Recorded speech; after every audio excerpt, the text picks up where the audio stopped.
Family! What's going on, ladies and gentlemen? This is my cousin Paul. This is my cousin Liam. Today we decided to do something a little bit different. We've been kind of pestering each other about our favorite movies, so today my cousin Liam decided I had to watch Apocalypse Now, and now we're going to talk about it. So I'm going to talk about what I like, what I didn't like, our differences, and general discussion. So I'll start off by giving a general idea of what I thought about the movie. It's a surreal look at the Vietnam War, where it fades in and out of reality, the boat of reality itself, and the otherworldly encounters about what this particular soldier has to go through. So at the beginning, the soldier, I'm forgetting his name now. The main character's been a while, but he's played by Martin Sheen.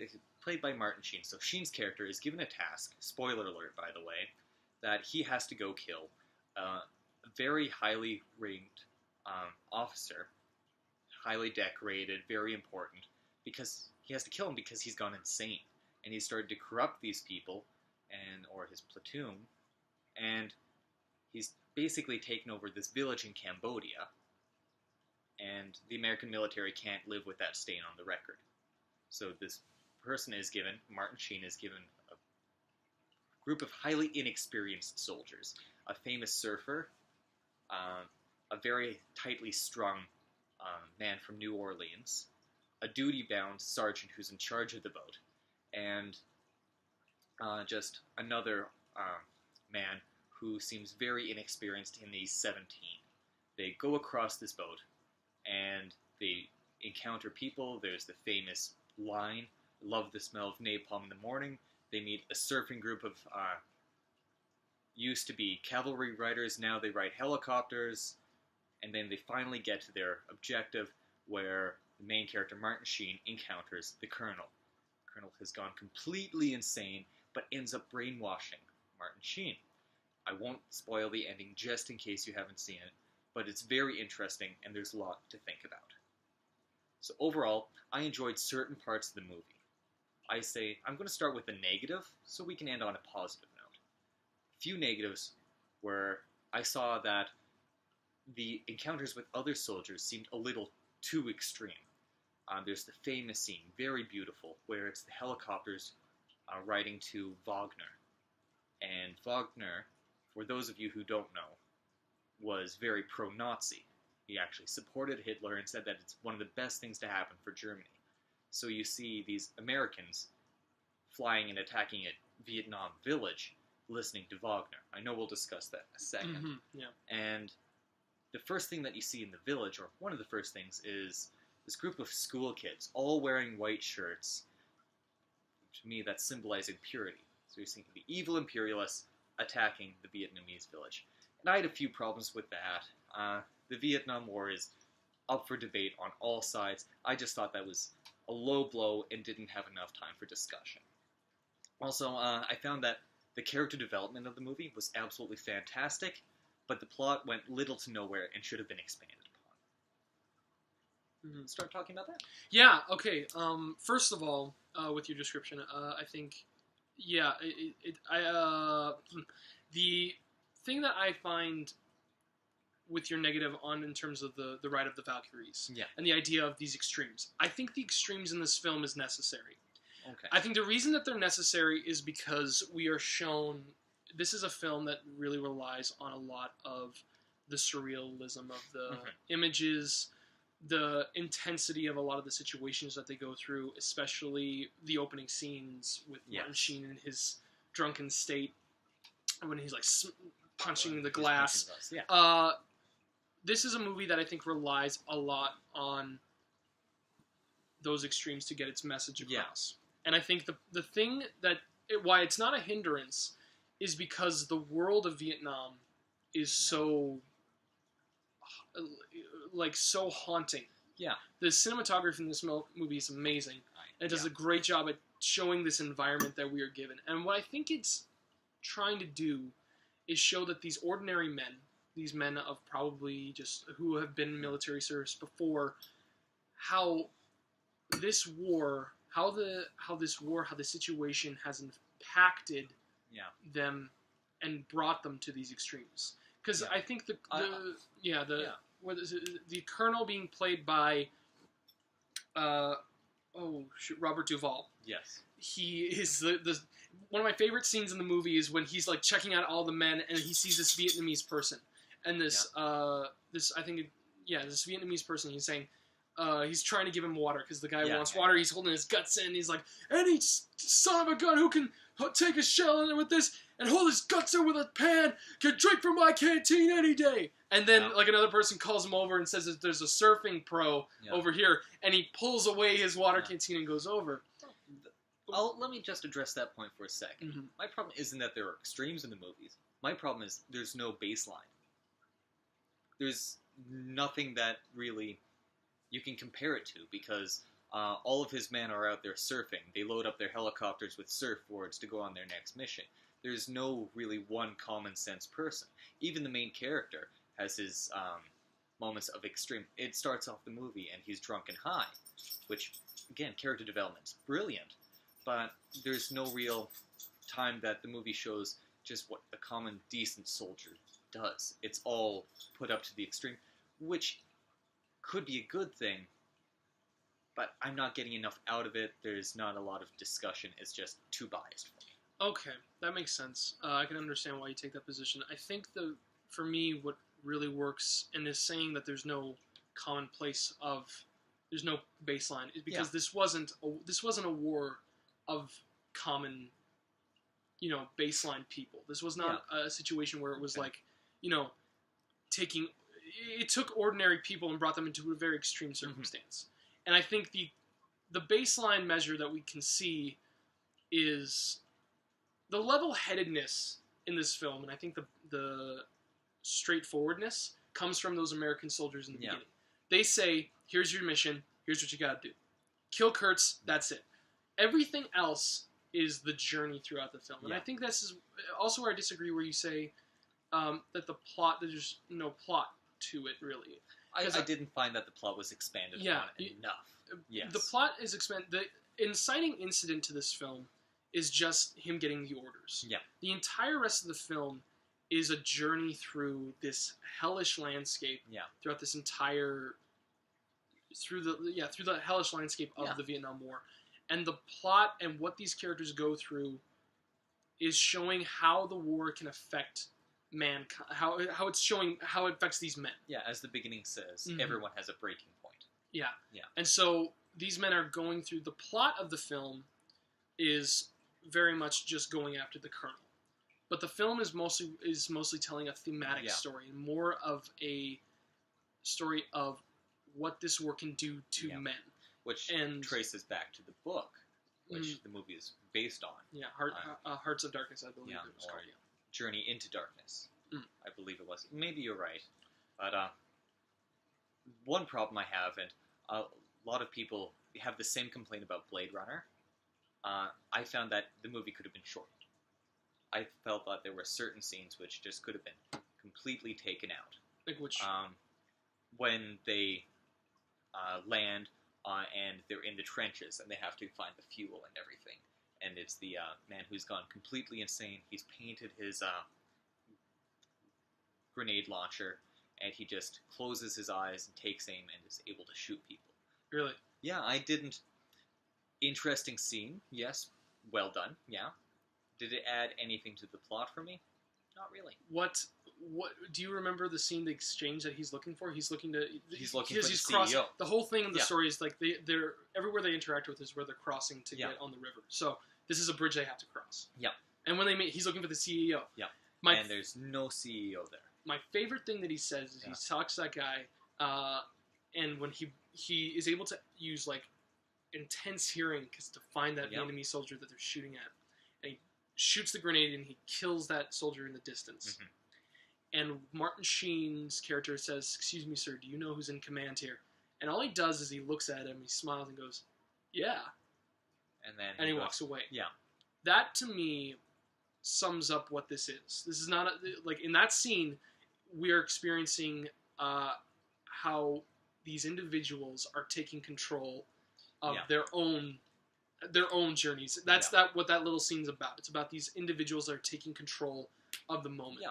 And I think what Apocalypse Now does really well, while the plot is kind of basic, going after the Colonel, every little scene every moment, like from the Rise of the Valkyries Yeah. to when the Playgirls come to their helipad area and the men are jumping off, and I like that scene. To when they go and actually find Kurtz.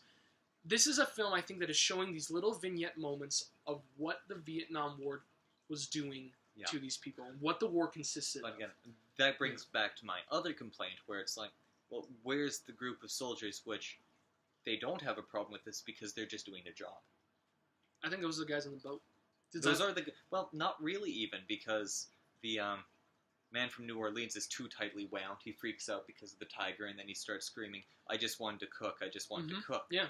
You have the 17-year-old who just trigger happy, doesn't really know what's going on. You have the one soldier who knows what he's doing, but then you have the man who's so close to his mental breakdown. Not Sheen yet, but the surfer, who goes completely insane, especially after he loses his dog. And then you have Martin Sheen, who at the beginning you already realize is at his breaking point, which is exposed later when he's talking with Brando. Now, another problem that I did have with just the people on the boat, there is no way that the CIA, not the CIA, the military, would set up a CIA operative with such a group of incompetent soldiers. Like with the group that he's with. See, I don't think that it's a matter of just incompetence, because the people that are part of that's part of the group. That's their group. They're in that group. That's the boatman's squad. Yeah. So he's sending them in with this group of people, and I don't think that they're incompetent. I don't think they're incompetent at all. I think, here's the thing. This is a film about the breaking point of people. And everybody has a different breaking point. I think that these are inexperienced. Absolutely. I don't think at all, though, that they are incompetent, because this is a situation that I don't think anybody can be considered to be. The only person that I think is on top of everything that we're shown is Kurtz, is the surfer colonel. These are military men, and these are just ordinary people that were put in a situation that they never asked for. Yep. They're fighting in a war that they are not winning, and they're trying to make the best out of it. And so now they're just their job is to carry this man across. And there's even that dynamic between the boat captain and Sheen of who is in control. Yeah. And that is this. And that's when it brings back to one of my positives, which I think we'll talk about a little later. Mm-hmm. So, I want to ask just your thoughts on one last thing. Okay. When I got to the part of the movie where they actually landed and they're about to meet Kurtz, there's the photographer. Did you feel like there's almost a disjoint in the movie? Like you said, there's the vignettes, and then it actually gets to the core of the movie at the end. Is it disjointed from the core of like we're being with Kurtz and separated? No, I don't. Because here's what I think. It's one of those moments where Kurtz has. The big question is, why is Kurtz the way he is, and who is Kurtz? He's built up with this esteem and this. He's built up very well. Like he's given this almost like mythic quality as a military man. So the question is, how could this man have become this? And we've seen through the entire boat journey what this country has what it's done to people, but what people are doing in this city, in this world. What American soldiers are doing, what the Vietnamese are doing to these people as well. We're seeing all of that. Kurtz has seen all of that. Sheen is kind of on that edge of the breaking point. I agree. And so when he's going through this, I think he's understanding he's taking it all in, and he's understanding why Kurtz has become the way he is. And in the end, again, not saying exactly what happens, but there is an understanding of who he has become. Yeah. And Sheen is afraid of becoming that same thing. But it's one of those things where I think this world changes you. And it changed Kurtz, and we're nervous as the audience that's going to change the protagonist of Sheen's character. Yeah, and I find that once we get to that scene, everything that has been built up, this world makes sense. Yeah. And that brings me to the positives, which is character development. When I was watching Apocalypse Now, what really struck me was I thought of it less and less as a movie and more as a character study of Martin Sheen's character. As at the beginning, it tells you about his family life and how that's fallen to pieces. He's getting drunk and or high at the same time. He's still willing to do his job and takes a bit of coercion now. And then he steps on the boat to go for his mission. Now, I was talking about the incompetence of the crew, and the only theory that I could really come up with that made sense to me, that kept the movie progressing, was each one of the soldiers on the boat is a different aspect of his personality. Yeah. So there's his duty-drivenness, there's his temper, there's his insanity, and there's his youthfulness. Yeah. So it's almost like each of those characters doesn't exist, except they're all within him. So he's just imagining them, and everything's happening. So I'm going to now jump to the end of the movie and work my way back. Okay. So I almost felt like the beginning of the movie was when he was tied up and being brainwashed. And he's going back from the start and explaining to Kurtz everything that happened, and everything's being rewritten. So everything becomes more and more extreme, everything becomes more chaotic, and different aspects of his personality are being killed off in the process. So at the beginning, there's the whole boat filled of his personalities. Yeah, you get what I'm saying? Yes, now I understand. Yeah. Okay, so you're saying it's because of the way it's filmed, and it's subconscious kind of. I want to get the word right. It's very surreal. Yeah. Very artistically done in the sense. Yeah. You're saying that it's an abstract saying of how he's telling the story to Kurtz. Okay. And to me, the moment that made the most sense was when his last bit of instinct or anger, his last bit of humanity, which was the New Orleans personality, his head was cut off and thrown in front of him, right at the fire. And then you look up at Brando's face, and there he is wearing the exact same paint as the surfer was wearing. Same style of it. The same style. Yeah. Well, I was looking at the pattern. I know the military pattern is basically the same, but it looked exactly the same, showing now the darkness, the dark aspect of personality has invaded in him. So, the more I thought of it as a character study, the more and more I enjoyed it. Just less and less of the movie. Okay. I agree with you with the character study part. Yeah. And I agree that the parts in the boat are kind of could be parts of his character. I disagree a little bit on, at least when I watched it, I don't think of it more as a backtracking thing. I think of it more in that narrative structure of it. But I can understand. I never considered that. Yeah. That is a very cool way of looking at it. And again, it's been a while since I've seen it. I gotta see it again. Yeah. But no, that makes a sense in what you say when, seeing the character study and seeing the progression of how those parts break off and how he starts to lose himself more and more. What struck me at the end was when there's the one aspect of his personality left, which has gone native and completely insane, and he takes him by the hand and leads him off. Like, taking what's left of his humanity and just going with what's left. The whole movie, to me, which at certain times I liked and certain times didn't, it kind of felt like an acid trip. So there are some parts where it's like, oh, is this actually happening, or is it not? But every scene in the boat, and this is something I really appreciated, felt like it was real. Felt like every character was genuine. Everything was happening. My favorite scenes were when he was reading the documents on Kurtz and discovering kind of what was pushing him and what was making him who he was, and how ballsy he was, how he pushed himself to go for himself instead of doing exactly what the military wanted him to do. Okay. Yeah. Yeah, I think that's. Yeah, I think I agree. I think the parts for the film that really got me to really love it are those moments of when he's starting to learn a little bit more about Kurtz, and when we're taking in these moments I love how the film doesn't flat out say what it's doing. Well, and it allows you. It's so subjective, and it's so impressive to see this movie be made. And I know a lot more about the history of it, about the filmmaking. Yeah. But I think it actually and that helps me definitely appreciate a lot of the filmmaking qualities. But I think what's really cool, and what I'm glad you took away from it, was you were able to assemble these really, really impressive thoughts and ideas from this kind of film, because I think this is a movie that a lot of people can draw a lot of different conclusions. And that's good writing. Mm-hmm.